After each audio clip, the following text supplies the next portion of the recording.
Good evening. Welcome to the academy YouTube channel UGC NET champions. आप सबका academy के YouTube channel UGC NET champions में स्वागत है। फाइनली आप सबके लिए इग्नू यूनिवर्सिटी से पीएचडी के फॉर्म रिलीज होने का नोटिफिकेशन आ गया है। फॉर्म आपके रिलीज हो गए हैं। अब आप सभी इग्नू से यदि पीएचडी करना चाहते हैं तो आप लोग अपने फॉर्म फिल कर सकते हैं। अभी इस वीडियो के अंदर मैं सारी बातें आपको बताने वाली हूँ कि फॉर्म की लास्ट डेट कब है, फीस कितनी है, या फिर सब्जेक्ट कौन कौन से है, किस सब्जेक्ट की कितनी सीटें हैं, ये सब बातें, और कौन कौन इसके लिए एलिजिबल है। जो इस बार यूजीसी नेट का जो एग्जाम हुआ था, क्या इसके स्कोर पे यहाँ पर एडमिशन हो रहा है या नहीं हो रहा है, ये सारी बातें आपको एक छोटी सी वीडियो के अंदर मैं आपको देने वाली हूँ। ध्यान से पूरी वीडियो को आप लोग देखिएगा। सारी नोटिफिकेशन जो मैं आपको दिखाने वाली हूँ उन सबको ध्यान से आप लोग देखिएगा। चलिए तो स्टार्ट करते हैं। यहाँ पर अपनी वीडियो को कैसे आप लोग नोटिफिकेशन कैसे सर्च कर सकते हैं, तो सबसे पहले आप लोग गूगल पे जाइएगा, वहां पे सर्च कीजिएगा इग्नू यूनिवर्सिटीज पीएचडी फॉर्म 2024। जैसे ही आप लोग उस पर क्लिक करते हैं, आपके सामने कुछ इस तरीके का पेज ओपन होकर आ जाएगा। ऊपर आपको लिखा मिलेगा इग्नू यूनिवर्सिटी एडमिशन 2024-2025।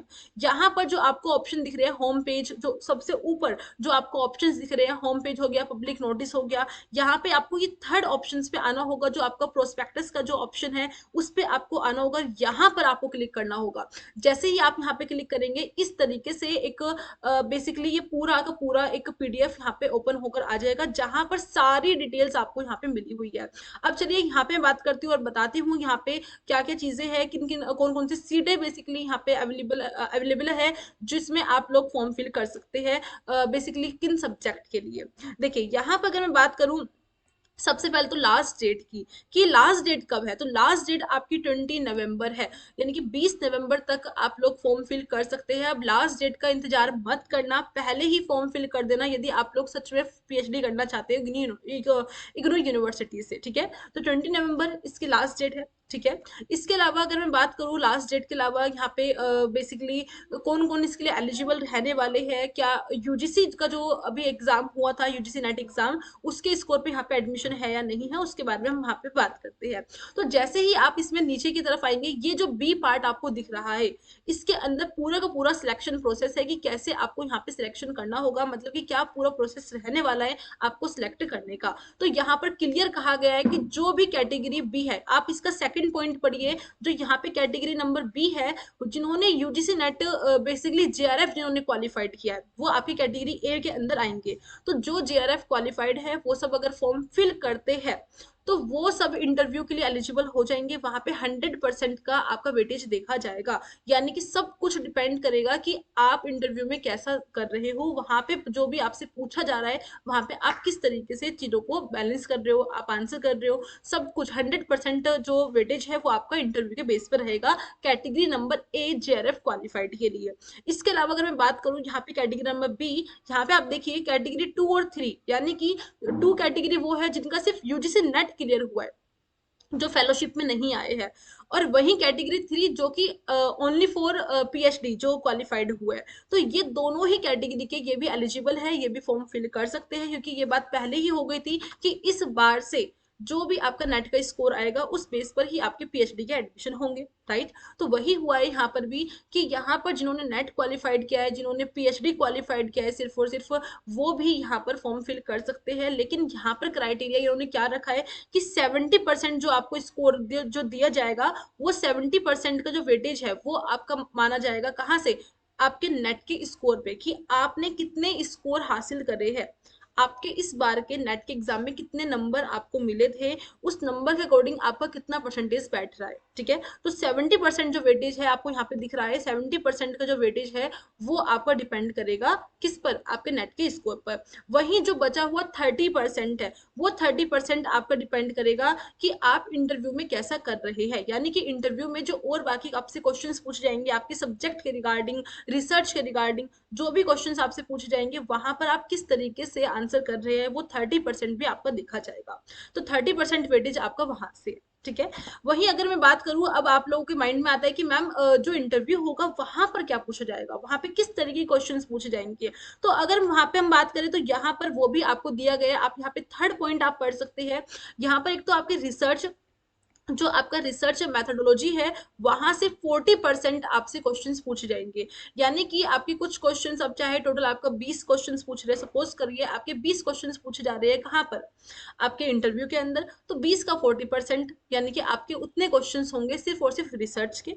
दूसरी बात यहाँ पर और बाकी जो क्वेश्चंस होंगे वो सब्जेक्ट के, यानी कि आप किस सब्जेक्ट में आप रिसर्च करने आ रहे हो या किस सब्जेक्ट से आपने नेट क्वालिफाइड किया है, उस सब्जेक्ट के भी क्वेश्चंस आपसे पूछे जाएंगे। 40% वहां से क्वेश्चंस होंगे, ठीक है।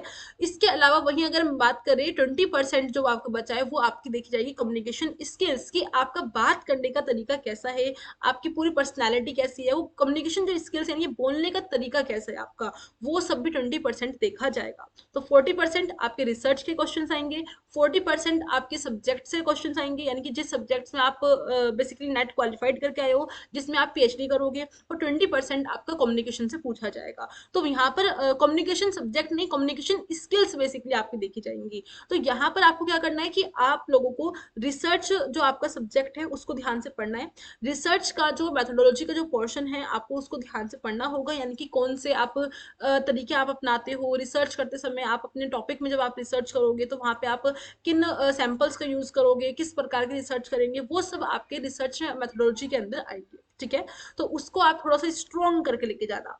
साथ ही साथ सब्जेक्ट डोमेन, अपने सब्जेक्ट में तो आप माहिर हो ही, अपने सब्जेक्ट के क्वेश्चन ध्यान से देना। अगर कुछ नहीं भी आता है ना तो बेहिचक होगे, नॉर्मल होगे, सॉरी या सर मैं रिकॉल नहीं कर पा रहा हूँ या पा रही हूँ, इस तरीके से सॉफ्टली आंसर देना है आपको, क्योंकि वहां पे आपकी कम्युनिकेशन स्किल्स भी आपकी देखी जा रही होंगी, ठीक है। देन इसके अलावा अगर मैं बात करूँ आगे और क्या क्या चीजें हैं, तो और भी जो एलिजिबिलिटी है, जो और भी अलग से जो स्टूडेंट्स पीएचडी करना चाहते हैं उनके लिए भी यहाँ पे सी जो ऑप्शन है, जो सी पार्ट है, यहाँ पे वो पूरा का पूरा एक क्राइटेरिया दिया गया है पीएचडी एडमिशन के लिए, ठीक है। चलिए अब आगे यहाँ पे हम बात करें थोड़ा सा फीस के ऊपर कि मैम फीस कितनी होने वाली है। तो सी फीस जो है आपकी 1000 रुपीज है, आपको 1000 रुपये भरने होंगे, यानी कि 1000 रुपीज में आपको फॉर्म फिल करना होगा, तभी आप लोग यहाँ पर बेसिकली अप्लाई कर सकते हैं। और ये नहीं है कि आपका रिफंड होगा, तो यहाँ पे क्लियर लिखा है कि फीस नॉट रिफंडेबल, यानी कि आपकी फीस रिफंड नहीं होगी, वापस आपको नहीं मिलेगी, ठीक है। देन इसके अलावा अगर हम बात करें सब्जेक्ट की कि मैम कौन कौन से सब्जेक्ट की यहाँ पे सीटें हैं, तो यहाँ पर लगभग 35 सब्जेक्ट्स की यहाँ पे सीटें दी गई है।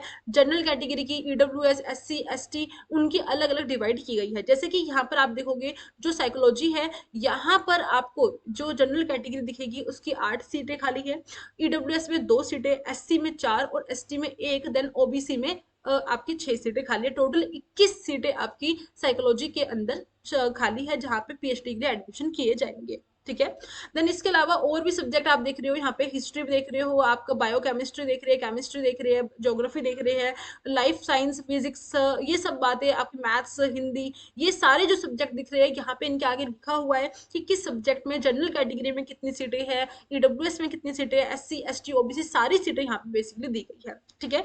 तो इसको अगर आप ध्यान से देखेंगे, आपका जो भी सब्जेक्ट है, आप उस सब्जेक्ट के लिए आप देखिए कि कितनी सीटें खाली है और उसकी तैयारी करना शुरू कर दीजिए, ठीक है। तो पूरा मैंने जैसा कि कहा आपको, देखिए यहाँ पे कॉमर्स के लिए भी यहाँ पे वैकेंसीज है, कॉमर्स के लिए, मैनेजमेंट के लिए, दोनों के लिए।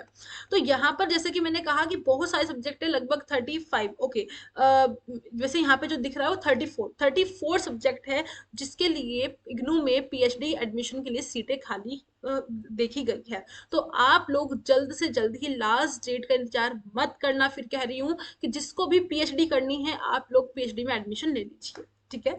तो ध्यान से थोड़ा सोच विचार के, ज्यादा जल्दबाजी भी नहीं करनी है, अच्छे सोचिए समझिए, उसके बाद ही आप लोग एडमिशन दीजिएगा। आई होप ये जो इन्फॉर्मेशन है वो आपको यहाँ पे पसंद आई होगी। अब बात आती है कि मैम ये तो हमें पता चल गया कि जो एग्जाम है, एग्जाम में बेसिकली जो रिसर्च से क्वेश्चंस आएंगे, हमारे सब्जेक्ट से क्वेश्चंस आएंगे, कम्युनिकेशन स्किल्स देखी जाएंगी, लेकिन थोड़ा सा हमें सिलेबस पता चल जाता तो हमें हेल्प हो जाएगी। तो इग्नू ने इस पीडीएफ के अंदर सब्जेक्ट वाइज भी आपको बताया है कि कहाँ से क्या क्या टॉपिक है, रिसर्च में क्या टॉपिक आपसे किस सब्जेक्ट में क्या पूछा जाएगा, वो सब यहाँ पे आपको दिया गया है। जैसे कि यहाँ पे आप देख सकते हैं जो साइकोलॉजी का जो सब्जेक्ट है, यहाँ पर रिसर्च मैथोडोलॉजी से 40% कहाँ से क्या पूछा जाएगा वो सब यहाँ पे आपको दिखाई दे रहा होगा, ठीक है। फिर उसके सब्जेक्ट से क्या पूछा जाएगा आपको पूरा सब्जेक्ट यहाँ पे दे रखा है, ठीक है, सब्जेक्ट से क्या आ रहा है। तो ऐसे ही और बाकी जो सब्जेक्ट है वो सब भी आपको यहाँ पे दिए गए हैं। आप यहाँ पे ध्यान से देख सकते हैं, सारे सब्जेक्ट आपको दिख रहे होंगे। यहाँ पे धीरे धीरे मैं स्क्रॉल कर रही हूँ यहाँ तक कि आप हिस्ट्री को भी देखिए, हिस्ट्री में क्या पूछा जाएगा, रिसर्च से क्या पूछा जा रहा है वो यहाँ पे लिखा है। देन आपके सब्जेक्ट से क्या लिखा जाएगा, हर एक चीज यहाँ पे बेसिकली लिखी गई है, ठीक है। देन सोशोलॉजी से क्या आएगा वो सब यहाँ पे लिखा है। तो आप लोग अपना को क्या करना है कि अपने सब्जेक्ट वाइज आपको देखना है कि किसमें क्या चीजें पूछी गई है, ठीक है। तो मेन यही मेरा मोटिव था, आपको बताना, एक अपडेट देना कि पीएचडी के फॉर्म आ गए हैं। जिसको भी भरना था, जो इंतजार कर रहे थे, जल्द से जल्द जाके फॉर्म फिल कर सकते हैं। आई होप ये जो इन्फॉर्मेशन है वो आपको अच्छी लगी होगी। इसके अलावा एक बात और, कि आपकी जो क्लासेस है रिकॉर्डेड लेक्चर्स मैं आपको प्रोवाइड करवा रही हूँ। अभी फिलहाल मैं बाहर आई हुई हूँ, बट रिकॉर्डेड लेक्चर्स आपको जो प्रोवाइड हो रहे हैं, आप लोग मेक श्योर कि प्लीज आप उन सब लेक्चर्स को कवर कर लीजिए, क्योंकि जैसे ही वापस आना होगा वहां पर आपको फिर से सारी वीडियोस लगातार आपको मिले करेंगे, ठीक है। हो सकता है थोड़ी सी आप लोगों को परेशानी हो रही हो, लेकिन डोंट वरी, आप लोग थोड़ा सा मेरे साथ मैनेज कीजिएगा, सारी चीजें हो जाएंगी। बस बेफिक्र होकर जो आपको मिल रहा है आप उसको कीजिएगा। और बाकी ऐसी और भी अपडेट, ऐसी नोटिफिकेशन के लिए आप क्या कर सकते हैं, हमारे चैनल को सब्सक्राइब कर सकते हैं, यूजीसी नेट चैंपियंस। यहाँ पे आपको ऐसी सारी अपडेट्स आपको मिलती रहेंगी। साथ ही साथ जो आपको क्वेश्चन है कि मैम रिसर्च प्रपोजल कैसे रेडी करेंगे, तो रिसर्च प्रपोजल का मैंने नोटिफिकेशन बना रखा है, सॉरी एक वीडियो बना रखा है, जहाँ पे आप सर्च करेंगे, हमारे चैनल पे सर्च करना रिसर्च प्रपोजल कैसे बनाएं बाय पूर्ति मैम, ठीक है। आपको वहां पे वीडियो शो हो जाएगी हमारे चैनल पर, उससे आपको आइडिया लग जाएगा कि रिसर्च प्रपोजल कैसे हम बना सकते हैं, ठीक है। तो आई होप कि आपको अच्छा लगा होगा। तो यहाँ पे हम एंड करते हैं। Bye bye, take care, thank you so much.